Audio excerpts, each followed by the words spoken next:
And welcome to the Now Debate. As you can see, I'm Richardless. Richardless.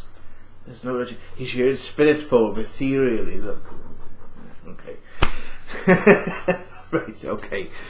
There is no live Now Debate tonight because we are going to be doing an event. We're going to be doing a investigation of Abergavenny Chronicle. There will be some videos going up on the channel in the future regarding our prior investigation there, and hopefully we will be going live on the channel tonight. Can't guarantee it because it's an event to raise it's a fundraiser for local causes, so we're going to basically support that, and obviously that has to be the first and foremost focus. But if we can sneak a little bit of a live stream of some of the sessions that we're doing there, then we will of course do that. It is not the best Wi-Fi connection there, so you might, last time we streamed there, the connection did dip in and out quite a bit. It's a beautiful old building. It is hundreds of years old. I think it dates back to like the Elizabethan era or something, around that sort of area, and it's had some amazing activity there.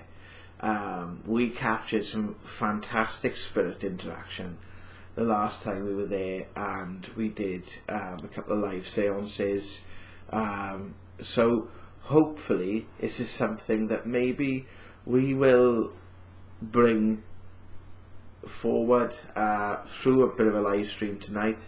If not, we will be documenting it with videos, so those videos will find their way onto the channel at some point in the near future. Right, today's Now Debate, although he's not here with me at the moment, is going to feature Mr. Oliver, because what I'm going to show you guys is an interview we did on another channel. It's a conversation between myself and Richard about a really inspirational case that we did. And it is the case that involves, in episode 2 of our Now Investigation series, we talked about the reincarnation case, and it involves a very similar sort of thing to that. But what actually happened during that case was mind-blowing. I think it was my second case I ever did with Richard. Spirit never ever eased me into something. They always just chucked me into the deep end, and this case was no different. It was a case of a little boy that was being seen, I don't want to say haunting, because yeah, it wasn't a haunting as such. It was a little boy that wanted to get a message to his mum, and I'm not going to give too much away because I'm going to go into the interview, and it's something I want to discuss with you guys first. But I want to say that he led 4 of us across a town which is about a mile long, showed us where his house was, and we had to deliver a message to his family, who had no idea what was going on. We literally just had to knock the door blind for and sort of hope for the best, really. It's kind of takes place before the time when we were actively sort of documenting cases. It was only my second case, so you can clearly hear myself, Sam, Richard, and another girl, Rachel, that are on the audio recording. So we're going to show what it'll be a discussion where myself and Richard tell the story, give our viewpoints on this story, and I've interwoven, because I did have the wherewithal to actually record the entire session, so I've taken bits of that recording, because the recording's about 4 hours long, but I've taken bits of that recording which I feel reflect that story quite poignantly, and have interwoven that with the conversation that me and Richard are having. This conversation takes place before the evidence we showcase in episode 2 of Paranormal Evidence Archives. So there's things in there which we haven't had explained yet, and this is kind of gonna go into a feature that I want to sort of speak to you guys about. And so I'm going to deviate from that subject. We're going to come back to it in a minute, because I would like you guys' help. We've been having a couple of ideas bashed around about what we're going to do with the channel, how we're going to take it forward, and what you guys are responding to with the channel. Are you responding to the evidence? Is it just the no investigation stuff with the Council of 12? Is it the exploration of the paranormal? Is it the spiritual side of the paranormal? Because obviously that is is heavily featured in our videos, and that's kind of the journey that Paranormal Now has taken us on. Has been a journey of awakening, and it's very difficult to sort of nail that term down. There's so many people that use that. It's almost become a very coined term at the moment. You need to wake up and see what's going on in the world. Well, yes, maybe you do. You need to wake up and believe in Jesus, or you need to it's become a coined term for different sort of cultures and sort of belief systems. You need to wake up, you need to wake up. Well, this is the thing about when you go through a spiritual awakening, right? It's an experience. It's not about the belief system. It's about the experience, and how that experience opens your mind to all possibility. Right? How we become better acquainted with the universe. Now, Rich will talk about it in terms of God or source. I like to talk about it in terms of the universe.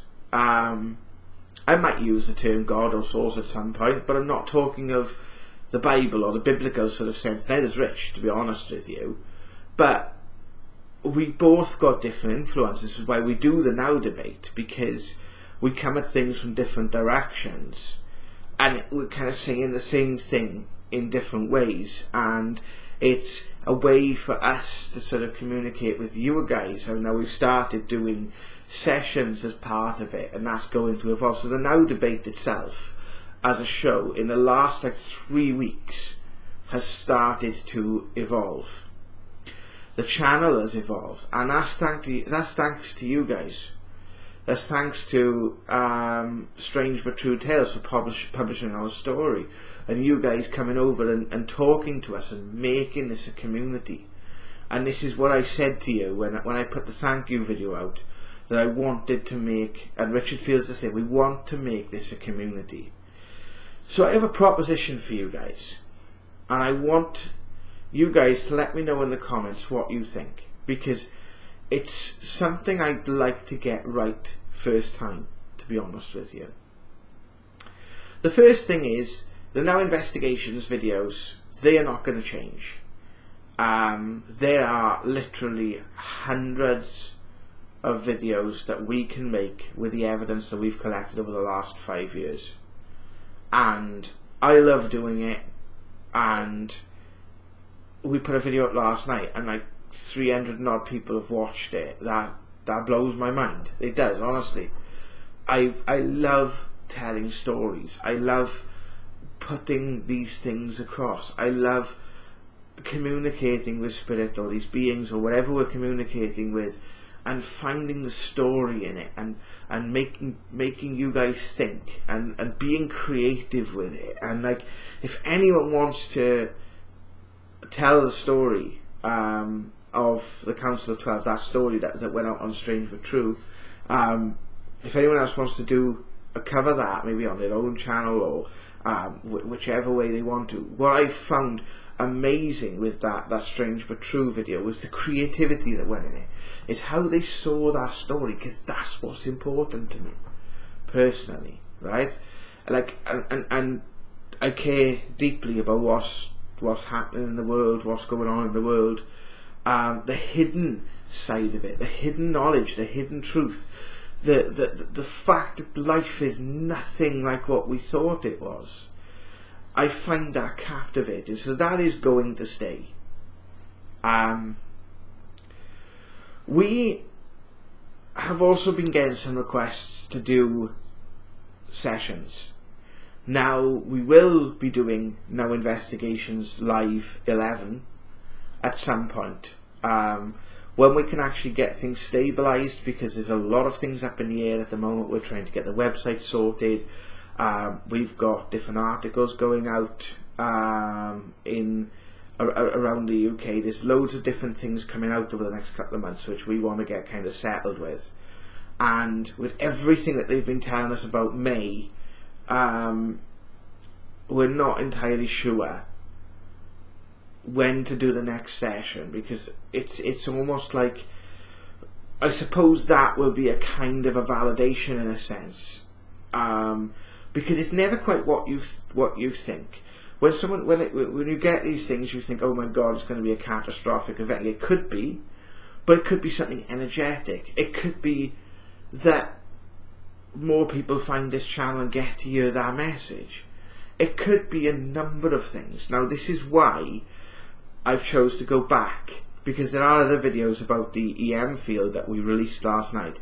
It's why I've chose to go back and sort of look back over that evidence, because that conversation in the video I released last night, and I'll put a link to it at the end of this video, that conversation, it all happened, but none of it happened in the way that we thought it would happen.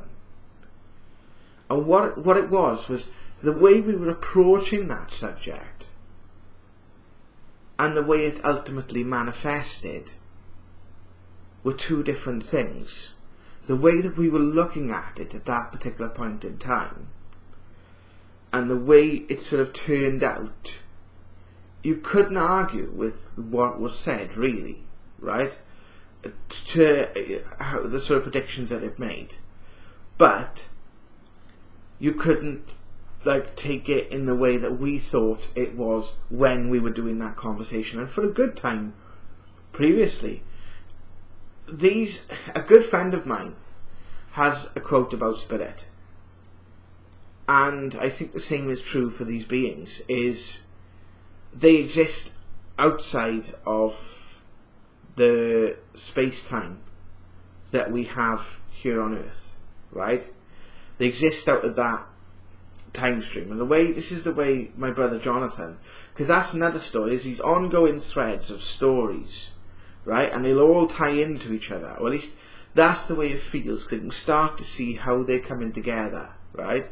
And it feels like, honest to God, to actually go through these experiences, it's overwhelming, because you're like, honest to God, sometimes you live in a life as if it feels like you're in a soap opera, and in 1 minute you're fascinated by it, and the next minute you're like, oh my God, why am I being told this? Why is this happening? And it's an emotional roller coaster. We are looking at doing a couple of shows and putting them on this channel. The first one is a show. It's all about people's stories and how those stories have led them to believe what they believe, and how those stories have maybe changed their lives. And the people that we're interviewing, they could be average Joe on the street, right? They could be someone that does have a little bit of a following, or is known, if we're lucky enough to get an interview with someone like that. It could be you guys, one of you guys, seriously. One of you guys might have some really fascinating stories to tell, these stories are amazing. We've done 3 so far. Would you guys like to see those shows? The first one is about a lady. She works as, I suppose, like a spiritual coach, and she lives in the US, and she went through this experience where she lost everything, and she was in a position where she lost a home. She was having severe medical troubles. She was literally sort of sleeping rough at one point, and it got as bad as it could possibly get, I think, for her. And she took a leap of faith, and this just changed, like, her, not her outlook on life, because her outlook on life is pretty solid and grounded as it is, right? But she kept her integrity. That's what got me, was the fact that she could have ended up in a situation where it could have been a lot worse. And how it could have been a lot worse in the situation is beyond me, but it could have been. The way she described it is it could have been a lot worse, but she trusted that intuition, she trusted that integrity, she held on to it. And that story has inspired me. The second story is the gentleman that's composed the new theme tune to the Now Investigations. I hope you guys like that new theme tune. I pretty much think it's awesome. He does all the instruments himself. It is a marvel in creativity. It is mind-blowing, right? Honestly, I'm kind of choking up sort of the fact that, you know, he took the time out to do that for us. It's just boom. And his story is amazing because it's to do with addiction.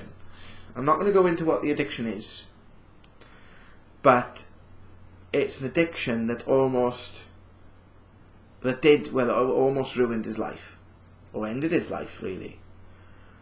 And it was the fact that he's seen one specific, it was obviously a combination of factors, as he acknowledges in the video. He's seen one specific film that had one specific concept. I don't actually like the film that he's seen. I've always sort of not liked it. I've kind of got a bit more respect for it now, but I've never always sort of that's never resonated with me. Although now it's not, I don't resonate with it's about the law of attraction, and the film is The Secret.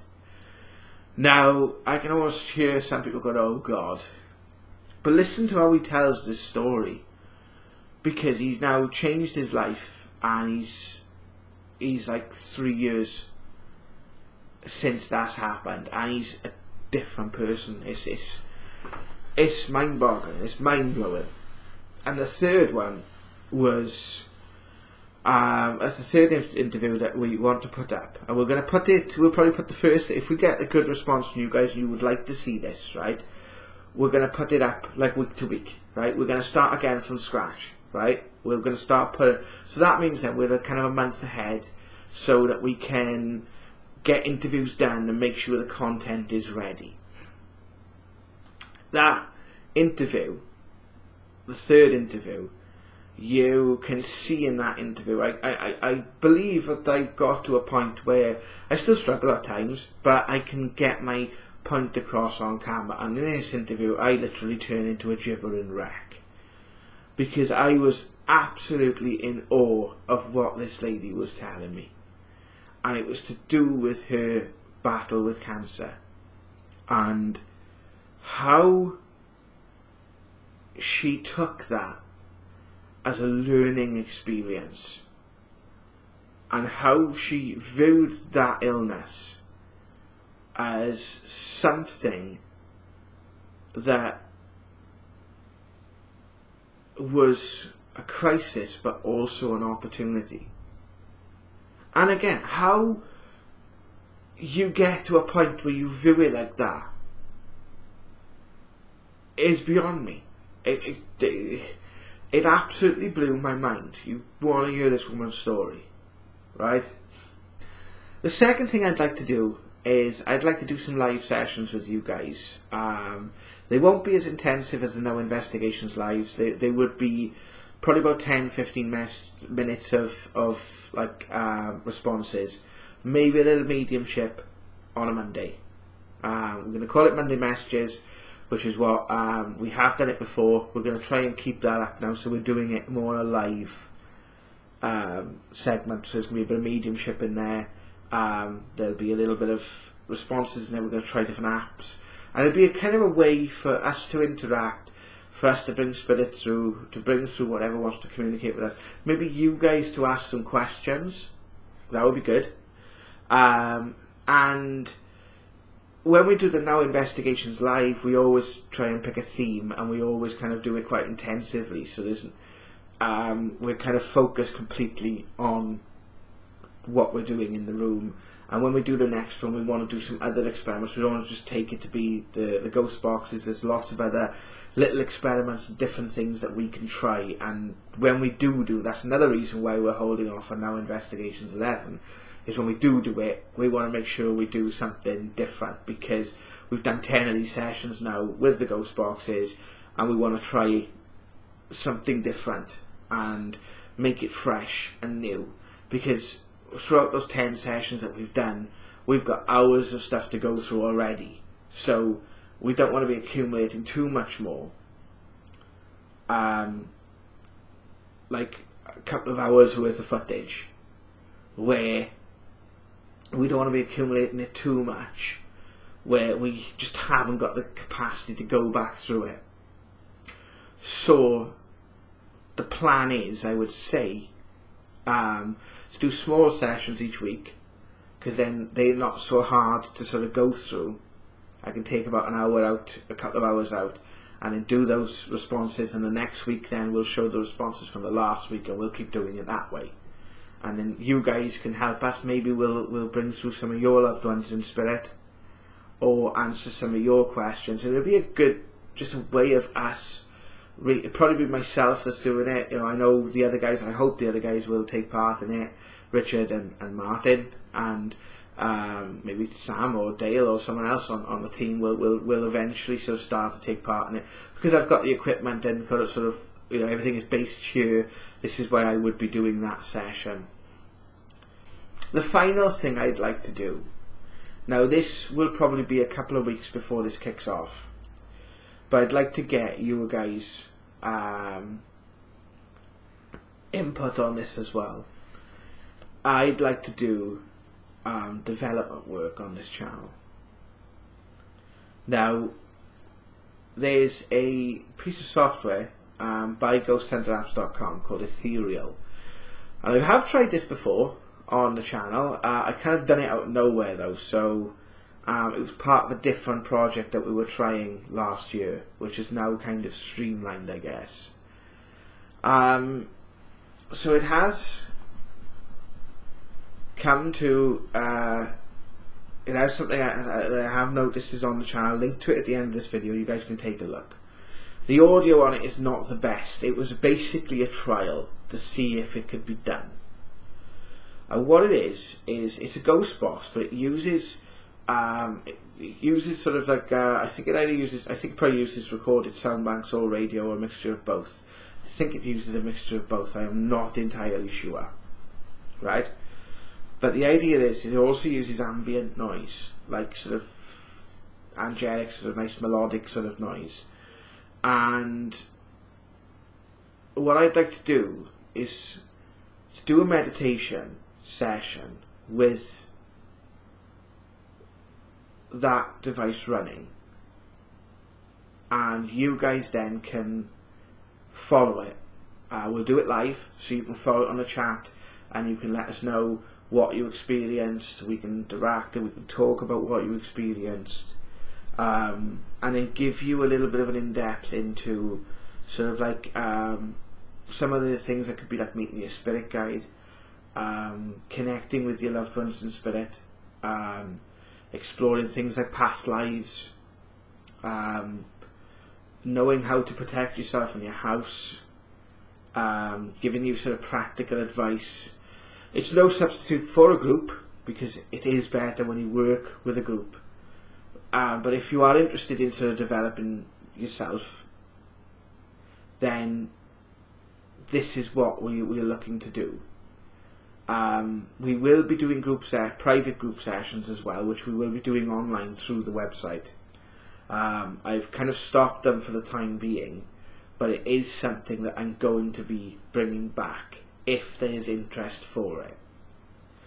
So I know I've talked for a lot longer than I wanted to here, but I wanted to kind of we've been so grateful for what you guys have given us by watching our videos, by interacting with us, by giving us information that has helped us with our research, that I think that these shows will help make Paranormal Now more of a community. And I suppose the Awakening Now is kind of pushing it a little bit, because not all the stories are going to be paranormal. Now, I take the paranormal to mean not just ghosts and spirits and hauntings, but it's ufology, it's cryptozoology, it's the sort of spiritual aspect to ourselves. There's so many different things that are encapsulated within the power. It's the exploration of consciousness. That's what I believe the paranormal to be.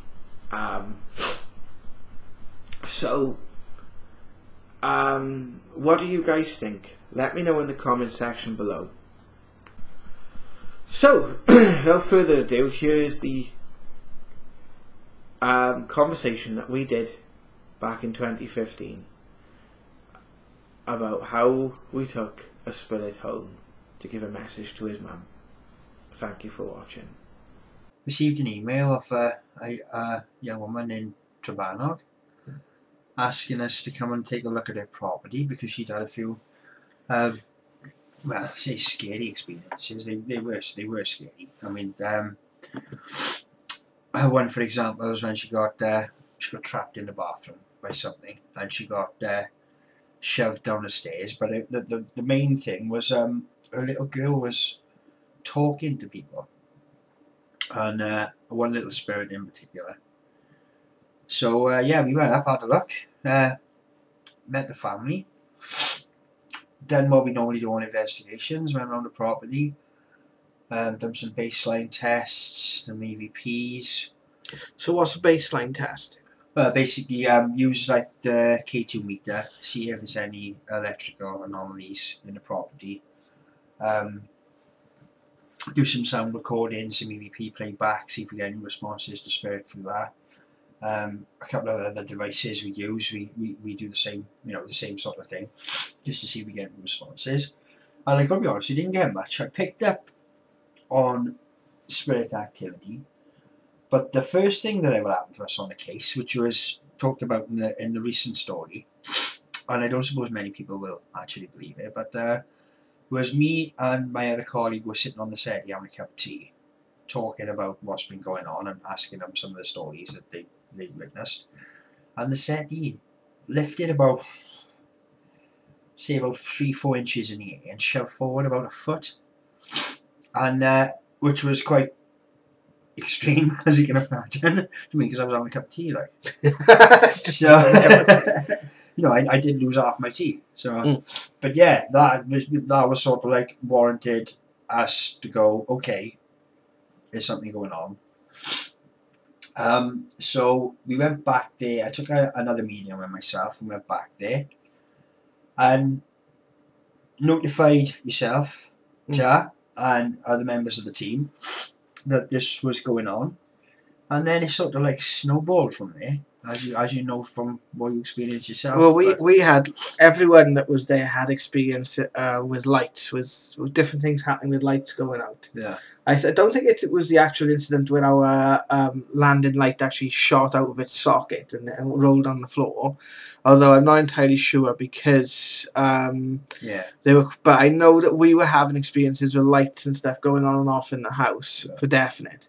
You had an experience with, wasn't it to do with the headlights of your car? It was my house, my car. It was just, yeah, it was everything that basically had an illumination.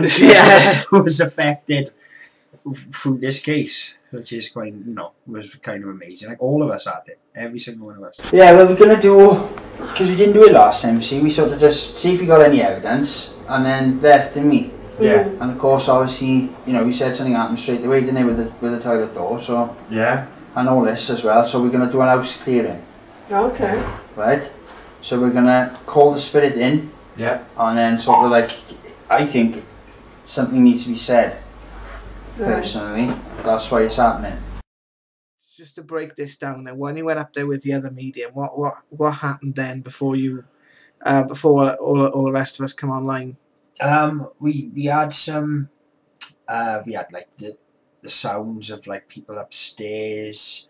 We documented cold spots. We documented bizarre readings on the K2, just really random and bizarre. We documented so much. We had, there were strange anomalies in photographs. So we said we would come back. Basically, we said we need to come back and look into this further. And obviously, when I took yourself and the rest of us back, we knew there was something up with the case, because like the lights flashing, something really physically wanted us to do more in this case. Yeah. So when we went as the larger group, that was when we all come to the conclusion that one of the spirits that was attached to the little girl, who could make the point that she could actually see spirit, and she still does, wanted to go home. It's a small boy. He's only about that big, I would say. You're right, yeah. Dark hair, and he's sat in one of the beds.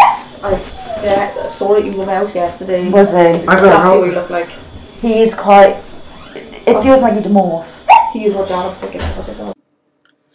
To be honest with you, I think it was more to give a message to his family. Yeah. But obviously, I think the reason we were told that he was lost and he wanted to go home was to make us go to the extreme that we did. Yeah. Personally, because we know Jad and we, the spirit, will go to a great length to get you to do what they wanted to do. Is there any reason why I've just become incredibly thirsty? You could possibly be picking up the what I just picked up. Yeah. Right, because I'm getting like as if I'm incredibly thirsty. Almost like as if. Really light as well. As if I like I suffocated or something. And you're really thirsty. Water, yeah? Water. I want to be sick. So I haven't drowned it. I don't know, because I'm drinking water. The other thing that I also picked up was a gentleman, and the gentleman had recently passed away. With regards to who was a relative of this boy in spirit, and he was showing. I know he was showing me, because when I went in there, I instantly picked up on what had happened to the little boy, and it was literally it turned me physically sick. For the simple fact was that not the fact it was quite bad, but it was the fact that like the intention of giving me what happened to him wasn't negative in any way, shape or form. It was just a way of actually confirming that this was the person that we thought it was. Yeah. And because one of the people that had come with us had researched previous information, and one of the ways that we operate when doing investigations is we'll generally have one person that does as much background research as they can without informing the rest of the people. So we've got some sort of benchmark in order to measure the activity that happens, and obviously validate the results. Because and you need to do that quite with different cases, especially when you have evidence pointed to a certain in a certain direction, that one person steps back and then holds the actual evidence that they've researched in order to be corroborated or not corroborated at a later date through means of the experimentation. When I went in there, it was like hitting a brick wall. And I'll see if we can find a little bit of that clip to show you guys. And then we picked up some activity. I think you picked up some activity in the upstairs of the house. Yeah. And as we were going round, and I know there was not just a little boy there, but there was other spirit activity there as well, and has been quite ever since. And this is not uncommon when people can see this sort of thing and not might not be declaring the intention then for it to step back, or it could be something around the property that keeps attracting the spirit there, or there could be a multitude of different explanations as to why this happens. But when we went there, when I went there, we as you said, we picked up about this boy wanted to go home. What I picked up was another gentleman. He was like ushering me. She's like, and he was showing. I think he was showing. I know I picked up. I'm not sure if you picked up as well, but I know we picked up because I seen like a greengrocer's, a butcher's, and it was like a street, as if he was being shown us a direction. Grandfather obviously is a grandfather, so we can't do anything with him. He's more than welcome to stay. He's with her. He's not the little boy we're gonna have to help, and this guy. I think this guy. I don't know. I can't pick up on him though. I can't get a sense. This little boy doesn't want to be here. He wants to be somewhere else. It just feels like he doesn't quite want to go over because there's something he wants to do, someone he wants to see. Something's not finished for him. Something's not finished. Yeah. That's what it is. He's not ready to go over yet, see? It's a high street on a hill around here. But is there shops on a hill? At the same time, it feels like he's like I'm being drawn down there. It's almost like I want to take a walk down there. Right. You're picking up. Are you picking up the Peeling Hills? Because right, literally a stone's throw from here was a place called the Hillside. No. I'm walking down a hill. Right, the hill curves like that, and there's shops on my right hand side, and there's a house just not far down from that. I think there might be a turning right. I almost feel like if I went down there now, I can tell you where the house was. I believe he had followed the little girl, but and he was sort of hanging around with her. But the reason being so that we would go to, basically to make us do what we did. Yeah. So I mean, it's pretty awesome, isn't it? I mean, it was terrifying at the time for the simple fact of, what we were actually going to do was having to knock. We didn't know where this person lived, where this family lived. We were literally directed by the spirit. We knew it was on the same estate, but it was that we literally did not know anything. We just walked, didn't we? And it was 4 of us. We just literally walked. It wasn't actually on their estate, was it? Because she was on the main road. I mean, yeah, it was a while. It was a good mile and a half, wasn't it? It was a good walk. Like it took us a good hour to get there. Yeah. And I remember turning the corner and Sam saying it'll be the brightest house in the street, and I know they trimmed up early. Yeah. Because it was coming up to Christmas, when it was October, so the end of October I think it was. Yeah. And I think they had actually trimmed up early, or there was like lights around the house, like. If the girls, if I go in front, if you two go. Right. No. Right. He's a little boy. He's 8 years old. Traffic lights and turn right. You got to visualise a football, right? There's a field opposite. Or an object that you just sort of like coax him. He'll be. I think, to be honest with you, he's right between them two. He's right between them. Right, get him to go first then, I'll see if he follows him. Oh, you guys. I can go first, then. Can I just make sure he's out of this one? Yeah, go on. He's on your left hand side. Excuse me, what's his name, Brian? you of a dream? Eh? His name's Ryan. His name's Ryan. Ryan, He's right by the freehand brother. I can feel it. Yeah. Rich, come here. Every child Come here. needs to go to that playgroup. And the cold spot, is it? Every child in town. Sorry, Ryan, it's just want to make sure you hear that, that's all. Yeah. You know when you were dancing? Right. Right, he's Stay got my with- leg down, he's clinging on to You me. stay Sam and Rachel, but they're going to take care of you, alright, bud? We're going to take you home. We had a feeling that the property we come across was the actual house, which we all felt. I told you guys to wait round the corner, just in case it didn't go well. Which we gladly did. And I went and knocked the door. And I can remember it was probably the longest 10 seconds of my life, watching them come to the door, thinking, how am I going to word this? Yeah. And yeah, basically I told the family that the story, and that we think we had their lost son. And we brought him home because he wants to come home, and he's got a message for you. I think I remember you coming out and saying, "Can you actually give the message?" Because after knocking on that, it did affect you emotionally, and that's completely understandable. Yeah. But you know, it was incredibly emotional for everyone concerned. Yeah. And we spent about